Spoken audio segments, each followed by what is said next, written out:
আসসালামু আলাইকুম। আপনারা কেমন আছেন? আলহামদুলিল্লাহ, আমরাও ভালো আছি।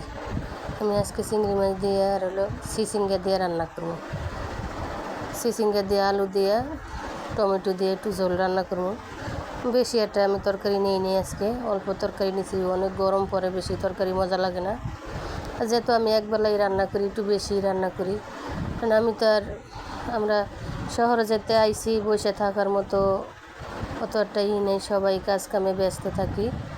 এজন্য আমি একটু বেশি করে তরকারি রান্না করে রাখি। কারণ আমার লাবিবা আছে ছোটো, যখন ইচ্ছে তখনই মন চাইলে সেটা ভাত খাইতে পারে।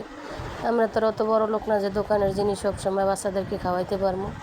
এজন্য বেশি করে ভাতও রান্না করে একটু তরকারি বেশি ওজনে রান্না করি, যেহেতু যে একটু ভাত আইসা পোলাপান একটু খাইতে পারে। আর আমার সময়ও জায়গায় স্কুলে, স্কুল তো না আইসা একটু রান্না বাড়া করতে পারে না সময়ের জন্য আমি বেশি একটু তরকারি দিয়ে একটু যাই মাছ মুখ একটু রান্না করে রাখি। আজকে একটু কমই রাঁধছি, তারপরও মোটামুটিভাবে রান্না করছি। যেহেতু গরম পড়ে, অনেক গরম পড়ে, আরও ঘরের ভিতরে রান্না করি, কিছুই মজা লাগে না। এই জন্য আমি অল্প তরকারি রান্না করি, যেহেতু নষ্ট করে তার লাভ নাই। শহরের জিনিস অনেক কষ্টের জিনিস। ঘরের